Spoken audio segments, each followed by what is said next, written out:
India आजकल, सच खबर हर पल।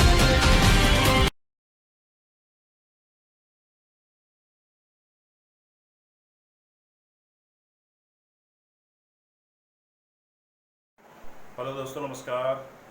इंडिया आजकल में आपका स्वागत है। मैं हूं आईपीएस यादव। पेश है आज का एपिसोड। कोविड-19 प्रकृति कहे पुकार के। मेरे प्यारे भाइयों, बहनों, साथियों, मुसीबत सामने खड़ी है। अभी भी वक्त है, सुधर जाओ, वरना फिर पलक झपकने का भी वक्त नहीं मिलेगा। डब्ल्यूएचओ की दुनिया को सबसे बड़ी चेतावनी, इससे भी बुरा वक्त आने वाला है। कोविड-19 कोरोना वायरस महामारी ने दुनिया को एक ऐसा सबक दिया है जिसमें उसके पास आत्मनिरीक्षण का बेहतरीन मौका है। सभी लोग घर पर हैं, लेकिन पता नहीं क्यों हमें अपने गिरेबान में झांकने में बड़ा डर लगता है। हम लोगों ने अपनी अपनी जिंदगी में जो कर्म, कुकर्म, अपराध, पाप, पुण्य, अत्याचार, भ्रष्टाचार किए हैं, शायद आदमी का वह अहंकार हमें झुकने नहीं देता। अगर प्रकृति और ईश्वर को साक्षी मानकर उसके सामने हम अपने उन कर्मों की सार्वजनिक स्वीकारोक्ति कर लें, उन पापों को कबूल कर लें, तो अव्वल तो वह आपका जो खुदा है, ईश्वर है या जीसस है, जो भी है, बड़ा दयालु है, माफ़ कर देगा। अगर माफ़ नहीं भी करता है तो कम से कम हम अपने पापों की जो गठरी दिन रात सीने पर लिए फिरते हैं, उसके बोझ से मुक्ति तो मिल जाएगी। लेकिन यह काम करने में हमारा अहंकार बहुत बड़ी अड़चन है। वह यह मुश्किल काम हमें करने नहीं देता है, क्योंकि हम स्वयं के सामने किसी और को भगवान मानने के लिए राजी नहीं है। दुर्भाग्य, यह दुर्भाग्य ही है आदमी का कि इस भयंकर प्राकृतिक त्रासदी में भी हम कुछ सीखने के लिए तैयार नहीं हैं। इस महामारी ने हिंदू, मुस्लिम, सिख, ईसाई, जैन, पारसी, अमीर, गरीब सबको उनकी औकात याद दिला दी है। संदेश यही है कि यहाँ पर कोई छोटा बड़ा नहीं है, उसकी नज़र में हम सब बराबर हैं। रब कहता है, मैंने तुम सबको इंसान पैदा किया है, लेकिन तुमने उनको हिंदू, मुस्लिम, सिख, ईसाई, जैन, पारसी और अमीर गरीब छोटे बड़े की खाइयों में इतना ज़्यादा बांट दिया है और अपने रब को भूलकर खुद खुदा बन बैठे हो। वह हमको बारंबार याद दिलाता है, इन सब बातों को लेकर लड़ो झगड़ो नहीं, अपने ही लोगों पर अत्याचार मत करो, वरना उसकी लाठी में आवाज़ नहीं होती है। लेकिन अफसोस कि हम फिर भी अभी भी अपनी फितरत से बाज नहीं आ रहे हैं, जबकि तबाही के मंजर सामने प्रत्यक्ष मौजूद हैं। नियति, प्रकृति इस भेदभाव का बदला लेने के लिए तैयार बैठी है।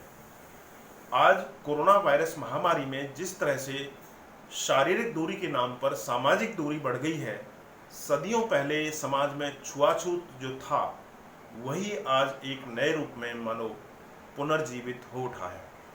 आज हर आदमी के पास मोबाइल है, अनलिमिटेड फ्री डाटा मौजूद है, 24 घंटे का पूरा टाइम भी मौजूद है, फिर भी कोई किसी को याद नहीं कर रहा है। आदमी इतना भयभीत है, पता नहीं सामने वाला उसकी धन दौलत न मांग ले, रुपया पैसा न मांग ले, या न मालूम क्या मांग ले। हर आदमी एक दूसरे को संदेह भरी निगाहों से देख रहा है और यह अत्यंत ही दुखद और पीड़ादायक है। सामाजिक ताना बाना छिन्न भिन्न हो गया है। महामारी की इस त्रासदी का सटीक वर्णन मुकेश पारेख अपने व्हाट्सएप पोस्ट में करते हैं, जिसको मैं यहाँ पर आपके सामने पेश कर रहा हूँ। निर्माण कार्य से जुड़े मुकेश पारेख लिखते हैं, प्यारे दोस्तों, वर्तमान समय में समस्त मानव जाति पर कोरोना वायरस के रूप में जो महामारी आई है, उसने इस दुनिया के हजारों लोगों को मौत के घाट उतार दिया है। आज इस धरती पर जो भी मनुष्य जिंदा हैं, उन्होंने अपने जीवन काल में इस प्रकार की विपदा का अनुभव कभी नहीं किया होगा, और मुझे नहीं लगता कि मनुष्य के जीवन में इससे बड़ी कोई विपदा प्रकृति भविष्य में कभी देगी। वह उम्मीद जताते हैं। लेकिन मुकेश पारेख जी, आपका यह सिर्फ दिलासा मालूम पड़ता है। प्रकृति का इशारा कुछ और है, उसे आप समझे ही नहीं। आपकी तरह हर आदमी, और मैं भी यही चाहता हूं कि मनुष्य के जीवन में इससे बड़ी कोई विपदा भविष्य में कभी नहीं आए, लेकिन उन भविष्यवाणियों के बारे में आप क्या कहना चाहोगे जिनमें कहा गया है कि कलयुग में भूकंप, बाढ़, तूफान, ज्वालामुखी, सूखा, भुखमरी, महामारी, अभी तो ऐसी ऐसी विपदाएं आएंगी कि करोड़ों लोग तूफान में तिनके की तरह उड़ जाएंगे, जलजले में बह जाएंगे, जल जाएंगे या किसी तरह से मारे जाएंगे। इन भविष्यवाणियों में अनेक महापुरुषों जैसे नास्त्रेदमस हो गए, बाबा बेंगा है, संत रैदास है, सूरदास है, बाबा जय गुरुदेव हैं, आदि के नाम शामिल हैं, जिनकी यह भविष्यवाणियां 100% सच साबित हुई हैं। इससे पहले जो भी उन्होंने भविष्यवाणियां की हैं, आप देख सकते हैं इंटरनेट इनकी भविष्यवाणियों से भरा पड़ा है। इनके सनसनीखेज वीडियो आपको गूगल पर मिल जाएंगे। मुकेश पारिक आगे लिखते हैं कि जिस मानव जाति के प्रत्येक मनुष्य द्वारा यह कहा जाता था कि मेरे पास मरने को समय नहीं है, विज्ञान के इस युग में मनुष्य इतना विवश हो चुका है कि जिसके पास मंगल ग्रह पर जाने के लिए अंतरिक्ष यान मौजूद है, लेकिन उसके पास आज एक शहर से दूसरे शहर में जाने के लिए कोई साधन नहीं है। लोग अपने किसी रिश्तेदार, यहाँ तक कि अपने माता पिता के दाह संस्कार में भी जाने में असमर्थ हैं, और वो जो जा रहे हैं वो बुरी तरह से पुलिस द्वारा पीटे जा रहे हैं। ऐसे में वे वीडियो कॉलिंग के जरिए ही अंतिम श्रद्धांजलि दे रहे हैं। एक अदरस वायरस ने पूरी मानव जाति को इस तरह से असहाय बना दिया है जिसके बारे में कभी किसी ने सपने में भी नहीं सोचा होगा।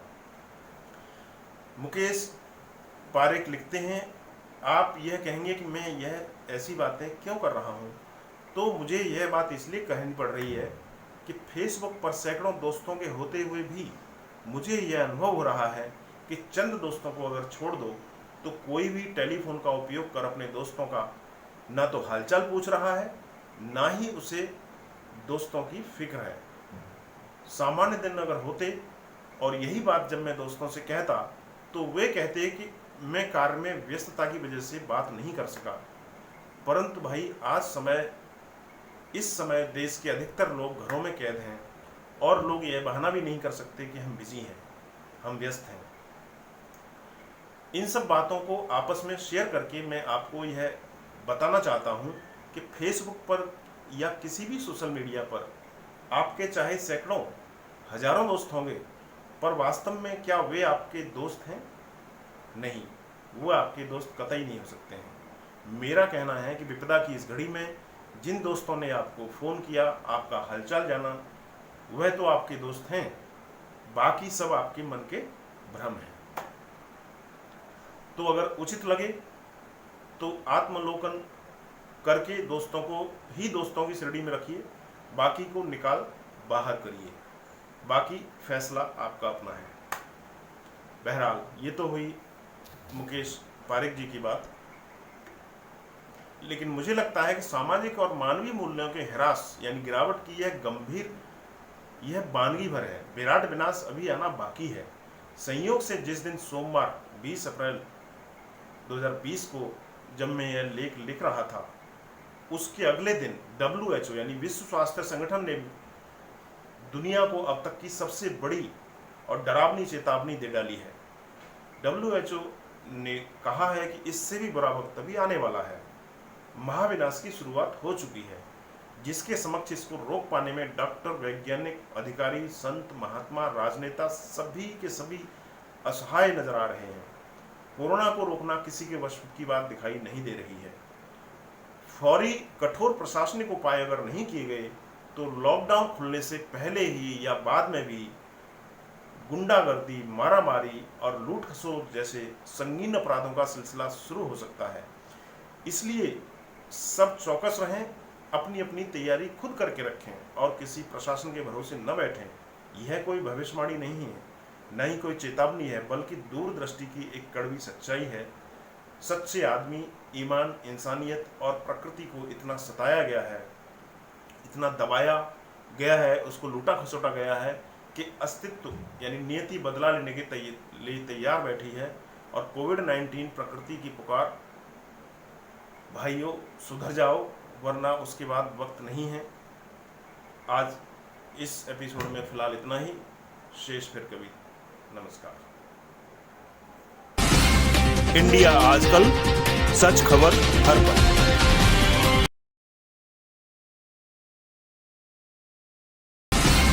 इंडिया आजकल, सच खबर हर पल।